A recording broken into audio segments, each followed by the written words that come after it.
Praise the lord. దేవునికి స్తోత్రము కలుగునుగాక. ప్రార్థన చేసుకుందాం. తల ఉంచుకుని.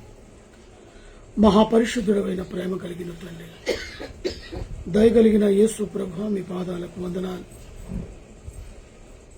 ఆగస్టు మాసం 8వ నెల 26వ తారీఖులోనికి మీరు మమ్మల్ని ప్రవేశపెట్టిన విధానం బట్టి స్తోత్రాలు.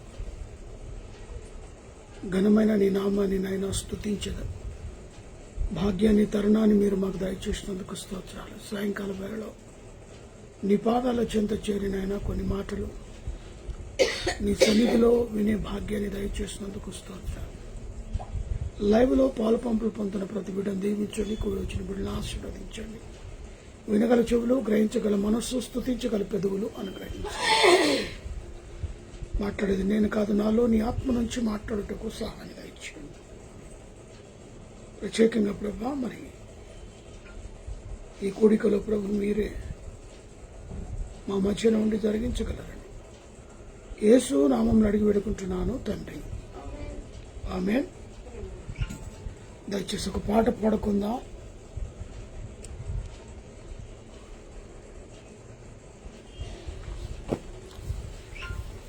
గొర్రెల గొప్ప కాపరి నా యేసు, మందల కొరకై ప్రాణం పెట్టి నా యేసు. గొర్రెల గొప్ప కాపరి నా యేసు, మందల కొరకై ప్రాణం పెట్టి నా యేసు. మంచి కాపరి, ప్రధాన కాపరి, ప్రేమ కాపరి, నా నిత్య కాపరి. మంచి కాపరి, ప్రధాన కాపరి, ప్రేమ కాపరి, నా నిత్య కాపరి.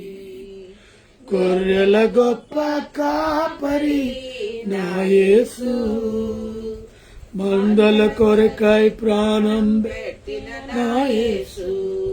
తప్పిపోయిన నన్ను వెదకుట కొరకు, దారి తప్పిన నన్ను రక్షించుట కొరకు.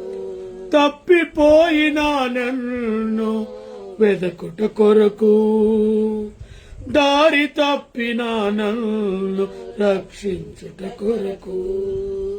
కొండలు కోనలు దాటాడు, లోయల లోతులు వెతికాడు. కొండలు కోనలు దాటాడు, లోయల లోతులు వెతికాడు. గొర్రెల గొప్ప కాపరి నా యేసు, మందల కొరకై ప్రాణం పెట్టిన నా యేసు. మంచి కాపరి, ప్రధాన కాపరి, ప్రేమ కాపరి, నా నిత్య కాపరి. మంచి కాపరి, ప్రధాన కాపరి, ప్రేమ కాపరి, నా నిత్య కాపరి.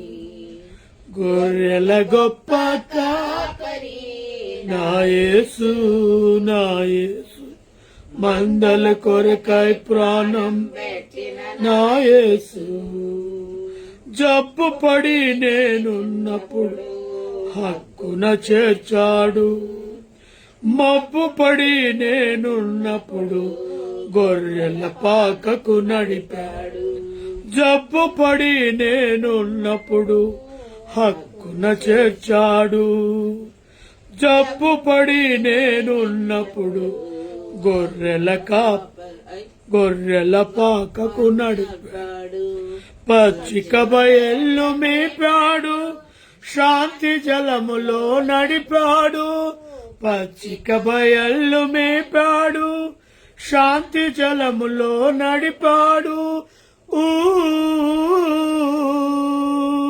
గొర్రెల గొప్ప కాపరి నా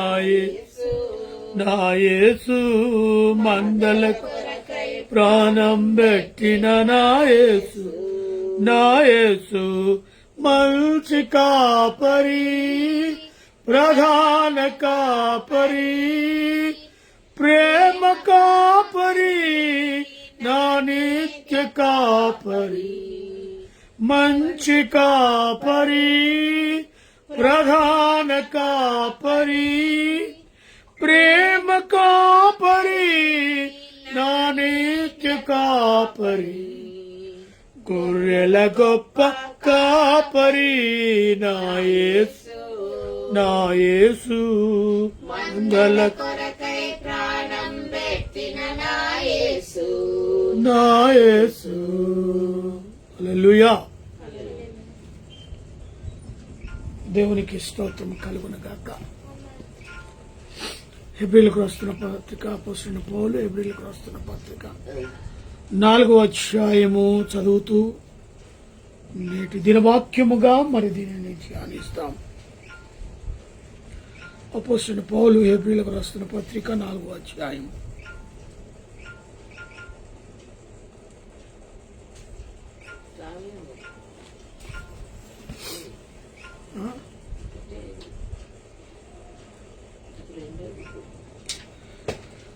ఆయన ఒక విశ్రాంతిలో ప్రవేశించునను వాగ్దానం ఇంకా నిలిచి ఉండగా మీలో ఎవడైనా ఒకవేళ ఆ వాగ్దానము పొందకుండా తప్పిపోయేనేమో అని భయము కలిగి ఉందుము.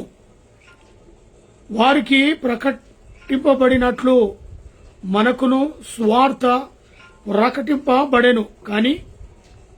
గాని వారు వినిన వారితో విశ్వాసము కలగవారై కలిసి ఉండలేదు గనుక వినబడిన వాక్యము వారికి నిష్ప్రయోజనమైన దాయను.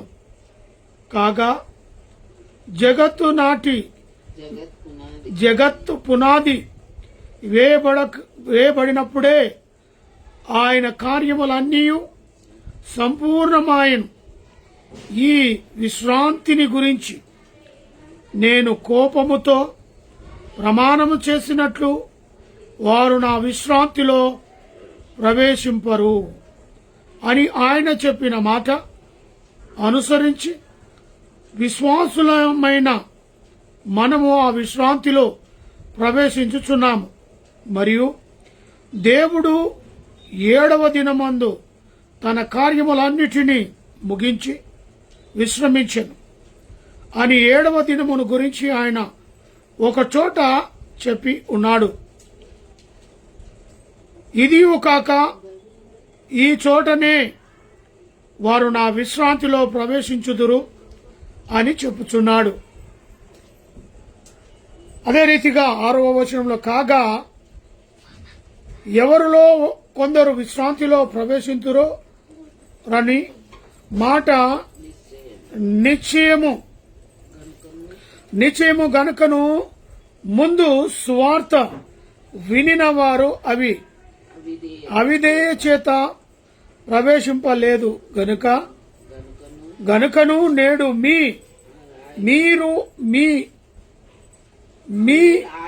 మీరు ఆయన మాట వినిన ఎడల మీ హృదయములను కఠిన పరుచుకునుడని వెనక చెప్పబడిన ప్రకారము ఇంతకాలమైన తర్వాత దావీదు గ్రంథములో నేడని ఒక దినమును నిర్ణయించుచున్నాడు. యెహోషువ వారికి విశ్రాంతి కలగచేసిన ఎడల ఆ తర్వాత మీరొక దినమును గురించి ఆయన చెప్పలేకపోవును. కాబట్టి దేవుని ప్రజలకు విశ్రాంతి నిలిచి ఉన్నది.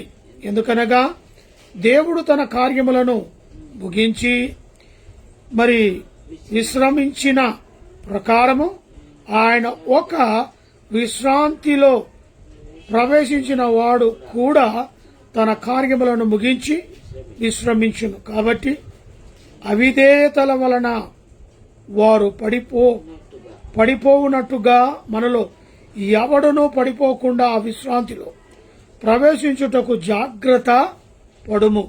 ఎందుకనగా దేవుని వాక్యము సజీవమై బలమైనది గలదై రెండంచుల గల ఎటువంటి ఖడ్గము కంచెను వాడిగలది ఉండి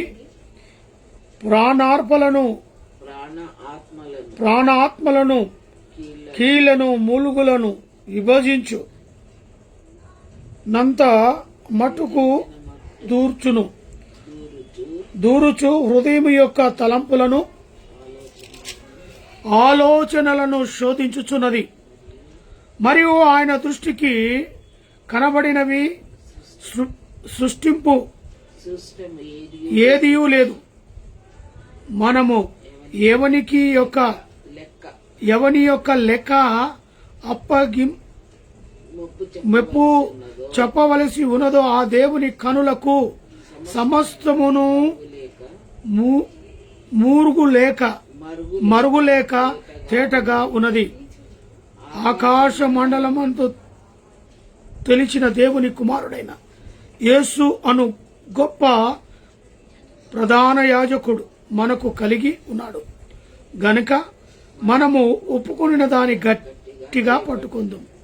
మన ప్రధాన యాజకుడు మన బలహీనతల యందు మనతో సహానుభవము లేనివాడు కాడని గాని సమస్త విషయములోనూ మన వలనే శోధింపబడినను ఆయన పాపము లేనివాడుగాను ఉండెను గనుక మనము కనికరింపబడి సమయోచితమైన సహాయము కొరకు కృప పొందునట్టు ధైర్యముతో కృపా స్థానమును నొద్దకు చేరుదుము. కాబట్టి ఇక్కడ మరి భక్తుడు ఎబ్రీలకు రాస్తున్న పత్రికలో 4వ అధ్యాయంలో ఆయన ఒక విశ్రాంతిలో ప్రవేశించిన వాగ్దానమును ఇంకా నిలిచి ఉండగా మీలో ఎవడైనా ఒకవేళ వాగ్దానము పొందకుండా తప్పిపోనేమో. మరి ఈ జాగ్రత్తలు ఆనాటి నుంచి నేటి వరకు భక్తులు చెప్తూనే వస్తున్నారు. విశ్వాసం మూలంగా నిలబడాలి. విశ్వాసంలో ఉన్నట్టే ఉండి కొంతమంది తొలగిపోతూ ఉంటారు, అవిశ్వాసులకు గురి అవుతా ఉంటారు. కాబట్టి తప్పిపోయినేమో అని భయము కలిగి ఉందము. కాబట్టి ఎవరైనా కుటుంబ సభ్యులు గాని మన పిల్లలు గాని ఎవరైనా విశ్వాసము నుంచి తొలగిపోయారా, విశ్వాసంలోనే ఉన్నారా, ఎప్పటికప్పుడు వారిని పరీక్షిస్తూ ఉండాలి. ఎందుకంటే ఇది ఆ రోజుల నుంచే పౌలు గారి దినాల్లో నుంచే ఈ విశ్వాసం నుంచి తొలగిపోయిన అనేకులు ఉన్నారు. కాబట్టి ఆ యొక్క భయము కలిగి ఉందాము. మరి వారికి ప్రకటించబడినట్లు మనకును సువార్త ప్రకటించబడిన ఆ రోజుల్లో మనకంటే కూడా ఇంకా వారు సువార్తను ప్రకటించారు. మన పితరులు మనకంటే ముందున్నవారు కూడా సువార్తను వింటున్నారు, సువార్తను నమ్ముతున్నారు, సువార్తను విశ్వసిస్తున్నారు, క్రీస్తుకు లోబడుతున్నారు. అనేకులు బాప్టిజం పొందినట్టుగా వారి యొక్క గొప్ప సాక్ష్యాలు ఉంటున్నాయి. అలాగనే వారికి కూడా సువార్త ప్రకటించబడుతున్న సువార్తను వింటున్నారు. కాబట్టి మరి మనకు కూడా అలాంటి సువార్తనే నేటి వరకు ప్రకటించబడుతున్నది. అనేక విధాలుగా సువార్త వినటానికి దేవుడు కృప చూపిస్తున్నాడు. మా చిన్నతనములో రేడియోలో వినేది మేము. అది కూడా సాయంకాలం వేళ 7 నుంచి 7:30 ఆ సమయంలో మరి ఆ రేడియో వర్తమానాన్ని అదే రీతిగా సంఘాల్లో అలా కొన్ని చోట్ల వినేది. కానీ దేవుని మహాకృపను బట్టి ఈ రోజు అయితే 24 hours ఎప్పుడు వినాలి అనుకుంటే అంత చక్కగా దేవుని వాక్యాన్ని మనం వినటానికి దేవుడు కృప దయచేశాడు. ఇప్పుడు ఏ ఛానల్లో కానీ ఏ యూట్యూబ్లో కానీ అనేకమైన సంఘాలు కూడా వారి యొక్క పరిచర్య, వారి యొక్క మరి బోధను యూట్యూబ్లో అప్లోడ్ చేస్తున్నారు. ఎక్కడైనా ఏ క్షణమైనా సువార్తను మనం వినగలుగుతున్నాం. ఆ ప్రసంగాన్ని మనం వినగలిగి ఆత్మీయుల బలంగా నిలబడడానికి అనేకమైన ప్రయాసాలు నేటి దినములో జరుగుతున్నాయి. ప్రతి ఒక్కరికి ఒక యూట్యూబ్ ఉంటుంది తెలుసా, ప్రతి ఒక్కరికి ఒక ఫేస్బుక్ ఉంటుంది తెలుసా, ప్రతి ఒక్కరికి వాట్సాప్ ఉంటుంది తెలుసా. ఎంతగా విస్తరించి పోతుందో సువార్త. రేపు రాబోయే రోజుల్లో నేను స్వార్థ వినలేదయ్యా అని చెప్పటానికి వీలు లేకుండా అంతగా స్వార్థ ప్రకటించబడుతుంది. హల్లెలూయా. కొంత మారుమూల గ్రామములో తప్ప ఇప్పుడు అక్కడ కూడా నెట్ కనెక్షన్స్ నడుస్తూ ఉన్నాయి, అక్కడ కూడా సెల్ వర్క్ చేస్తూ ఉంది, అక్కడ కూడా మరి స్మార్ట్ ఫోన్ నడుస్తూ ఉన్నాయి, అక్కడ కూడా వాళ్ళు స్వార్థను వింటూ ఉన్నారు. ఎక్కడ? గ్రామీణ ప్రాంతాల్లో ఎక్కడైతే నెట్ దొరకదో, కొండలో లోయలో అలాంటి చోట్ల కూడా నేటి దినాన స్వార్థ వింటూ ఉన్నారు. మరి ఆనాటి నుంచి నేటి వరకు స్వార్థ ప్రకటించబడిన కాని వారు మరి వినిన వాటితో విశ్వాసము గల వారి కలిసి ఉండలేదు గనక వినబడిన వాక్యమును వారు ఏం చేశారంట? ప్రయోజనకరమైన దానిగా చేశారు. దాంట్లోని వాళ్ళు అభివృద్ధి పొందలే. ఈ చెవుల్లో విని ఈ చెవుతోని వదిలేశారు. కాబట్టి ప్రయాసాలు జరుగుతూ ఉన్నాయి. స్వార్థ ప్రకటించబడుతుంది.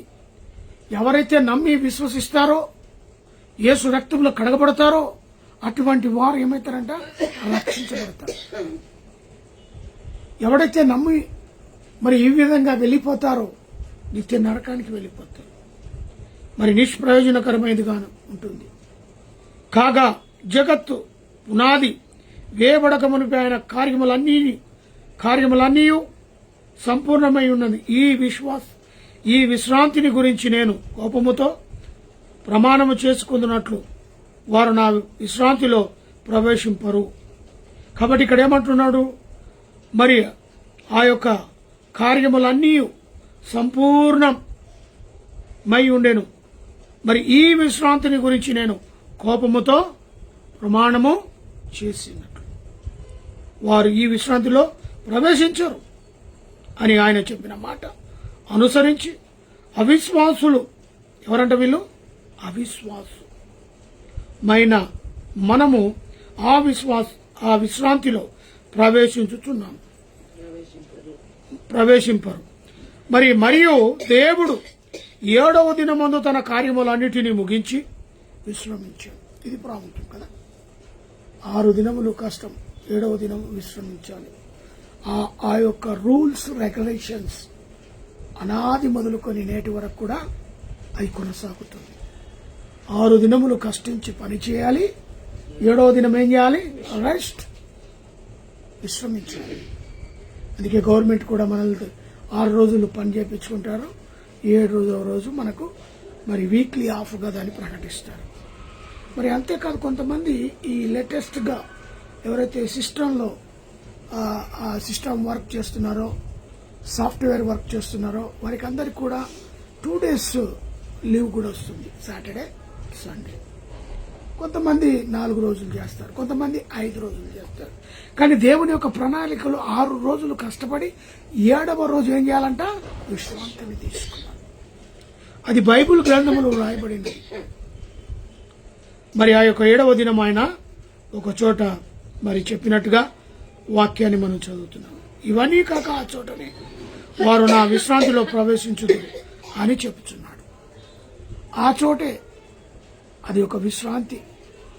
ఆ దినమే ప్రభును ఆరాధించే దినముగా, ప్రభువును మొరపెట్టుకునే దినముగా, ఆయనకు కృతజ్ఞతాస్తుతులు చెల్లించే దినముగా ఏర్పాటు చేసుకున్నారు. ఇలాగా మరి 12వ వచనానికి వెళ్తే, ఎందుకనగా దేవుని వాక్యము జీవమైన బలమైనది గలదై 2 అంచుల గల మరి ఖడ్గంగా ఉన్నది. దేవుని వాక్యం ఎవరైతే తప్పుగా నడుస్తున్నారో, తప్పుగా జీవిస్తున్నారో, వాక్యము వారి హృదయంలోనికి చొచ్చుకొని వెళ్ళి వారి హృదయంలో బాధ కలిగిస్తుంది. దేవుని వాక్యం వింటే నా హృదయంలో ఏమో అయినట్టయింది అంటారు. అది నా కొరకే చెప్పినట్టుగా ఉంది, నా హృదయానికి తట్టుకుంది ఆ వాక్యం అంటారు.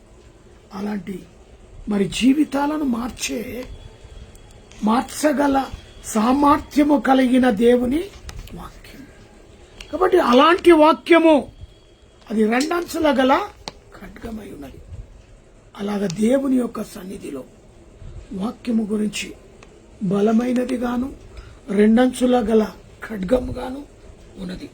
ఇంకేమంటాడు అక్కడ?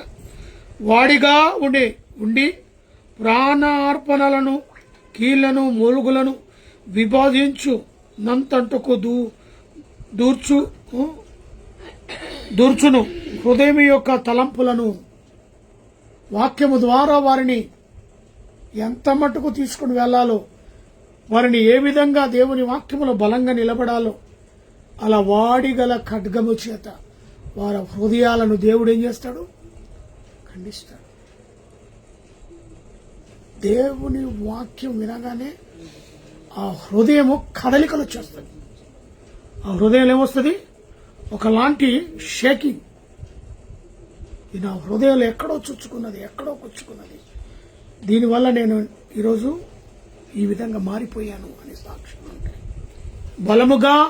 బలమైనదిగా అది వాడిగా దూసుకెళ్లే ఒక బలమైన ఆ గన్లో నుంచి బుల్లెట్ ఏ విధంగా వేగంగా వెళుతుందో దూసుకోవడానికి, ఆ విధంగా ఈ బలమైన వాక్కు అది ఖడ్గం వల్ల దూసుకొని వెళ్తుంది. అలాంటి ఆలోచనను శోధించుచున్నది. మరియు ఆయన దృష్టికి కనబడి మరి ఏదియూ లేదు. కాబట్టి ఆయన దేవుని కనులకు సమస్తమును మరుగులేక తేటగా ఉన్నది. ఏ ప్రయత్నాలు చేసినా ఆయన చూడగలుగుతాడు. ఏ ప్రయత్నంలో నువ్వు ఎవరు నన్ను చూడలేదు, నీ ప్రయత్నంలో నీవున్నా చూసేవాడు పైవాడు. ఖచ్చితంగా నువ్వు చేసే ప్రతి పని మీద ఆయన దృష్టి ఉంటుంది. ఎవరు చూస్తలేరు. ఏ తప్పు చేసినా నా తల్లిదండ్రులకు కనబడలే. నీ తల్లిదండ్రులకు కనబడకపోవచ్చు, కానీ చూచేవాడు పైనున్నాడు. ఆయన నిన్ను గమనిస్తున్నాడు. ఆయనకు నువ్వు అగుపడతావు. ఏ రహస్యములో ఆయన ఎదుట దాసపడవు. కాబట్టి ప్రతిదీ ఆయన చూడగలుగుతాడు. వాక్యం ద్వారా నీ హృదయాన్ని శుద్ధి చేసుకో. 14వ వచనం, ఆకాశ మండలం గుండా వెళ్లిన దేవుని కుమారుడైన యేసు అను గొప్ప ప్రధాన యాజకుడు మనకు కలిగి ఉన్నాడు గనుక మనము ఒప్పుకొనిన దానిని గట్టిగా చెప్పుకుంటాం. ఏమని ఒప్పుకున్నావు? నా పాపములను క్షమించు, నన్ను రక్షించు, నా పాపములో నాకు విముక్తి కలగచ్చు. నీ యవన కాలపు రక్తము నా పాపములు కడిగి తుడిచివే. ఈ సోపుతో కడిగి హిమము కంటే తెల్లగచ్చి నా హృదయాన్ని మార్చు. నీ వాక్కు ద్వారా నీ యేసయ్యతో మనం మొరపెట్టుకున్నాం కదా, ఆ ఒప్పుకొనిన దానిని ఏం చేయాలంట? మన జీవిత కాలం అంతయు దాన్ని గట్టిగా పట్టు. కొంతమంది ఉంటారు ప్రేరేపణ కలిగిన దాని సాక్ష్యంగా గొప్పగా చెప్తారు, కానీ అది కొంతకాలం వరకే. నెక్స్ట్ వీక్ వారి యొక్క సేమ్ ఏ దృష్టిలో వాళ్ళు ఉండి మనం చూసి అదే దృష్టిలోకి వెళ్తారు. సాక్ష్యం ఒకటి, వారి జీవితం మరొకటి. అలాంటి వారు కోకొల్లలుగా ఉన్నారు. కానీ దేవుని వాక్యం సెలవిస్తుంది, మనం ఒప్పుకున్న దానిని గట్టిగా పట్టుకొని క్రీస్తు పిలుపు వరకు నువ్వు దానిలో నిలబడు. ఒప్పుకొని వదిలిపెట్టేది కాదు. జీవితకాలం అంతా ఆ ఒప్పందం ప్రతి క్షణం జ్ఞాపకం రావాలి. మన చెవుల్లో మూలగాల్సి వస్తుంది. ఆ ఒప్పుకోలు దేవుని ఎదుట, నేను పాపిని, నన్ను రక్షించు, నీ ప్రశస్తమైన రక్తములో నా పాపాన్ని కడిగి శుద్ధీకరించు. ఏ ఒప్పందము ద్వారా దేవుని ఎదుట నిలబడ్డావో, ఏ ఒప్పందాన్ని ద్వారా దేవునికి నువ్వు కనపరుచుకున్నావో దాన్ని గట్టిగా జీవించే జీవితకాలం అంతా కూడా మరి వెనక తట్టు తిరగక, వెనక పాపము జోలికి వెళ్ళక, ముందున్న దాని కొరకే వేగిరపడుతూ దాని కొరకు పరిగెత్తు. అంతేకాని అప్పుడు మాత్రానికి ఒప్పుకొని ఆ తర్వాత నేను వదిలిపెడతా అంటే నువ్వు ఒప్పుకోకుండా ఉండటమే మేలు. అర్థమవుతుంది కదా? నువ్వు ఒప్పుకోకుండా ఉండటమే మేలు. 15వ వచనం, మన ప్రధాన యాజకుడు మన బలహీనతల యందు మనతో సహా అనుభవమును లేని వాడు కాడు, కానీ సమస్త విషయములోనూ మన వలె శోధింపబడినను ఆయన పాపము లేనివాడుగా ఉండెను. ఆయన 33 సంవత్సరాలు జీవించాడు. ఆ జీవించిన జీవితకాలం మన ఎదుట పెట్టాడు, మన ముందు ఉంచాడు. శోధనల గుండగా వెళ్ళాడు, భయంకరమైన శోధనలు, ఆయన శిలువ మరణం, ఆయన అపహాసకుల చేత, బంట్రవతుల చేత, అక్కడున్న వారితో ఉమ్మివేత, ఈయనను సిలువ వేయండి, పిడుగుద్దులు, భయంకరమైన ముళ్ళ కిరీటం, వస్త్రహీనత, వస్త్రాలు లేకుండా, వీపునంతా కూడా చారలుగా ఆ యొక్క కొరడాలతో కొట్టినప్పుడు మాంసపు ముంతలు పడటం, ఇవన్నీ కూడా మనం చూస్తున్నాం. ప్రధాన యాజకుడు మన బలహీనతల యందు మనతో సహా అనుభవం లేనివాడు కాడు, మనకంటే ఎక్కువ అనుభవించిన వాడు. లోకంలో 33.5 సంవత్సరాలు జీవించాడే కానీ అనుభవం ఎక్కువ తీసుకున్నాడు. మరణ అంచులు, మరణ వరకు వెళ్ళిపోయాడు, మరణించాడు, మరి 3వ దినం తిరిగి లేచాడు. కాబట్టే మన పాపం విషయంలో శోధింపబడి ఆయన పాపం లేని వాడుగా ఉన్నాడు. అపవాది 3 సార్లు భయంకరమైన శోధనలు ఇచ్చాడు. అప్పుడు ఆయన సంవత్సరం 30వ ఏట అప్పుడు అపవాది చేత శోధింపబడ్డాడు. అరణ్యంలోనికి కొనిపోబడ్డాడు. అరణ్యంలోనికి వెళ్లి అపవాదిని జయించాడు. 3 శోధనల గుండా, భయంకరమైన శోధనలోనికి కూడా దేవుడు మరి తన కుమారుని ఎదుట ఉంచినప్పుడు కూడా ఆ జయ జీవితం యేసు ప్రభు కలిగి ఉన్నాడు. 16వ వచనం, కనుక మనము కనికరపడి సమయోచితమైన సహాయము కొరకు కృప పొందినట్లు ధైర్యముతో కృప సహాసనమునతకు చేరుదము. ఇది వస్తాయి, శోధనలు వస్తాయి, శ్రమలు వస్తాయి, అనారోగ్యం వస్తుంది, ఆర్థిక ఇబ్బందులు వస్తాయి. ఇవన్నిటినీ కూడా మనం ఏం చేయాలంట? సమయోచితపునతకు, సమయ సందర్భం వరకు మనం ఆయన సన్నిధికి వెళ్ళాలి.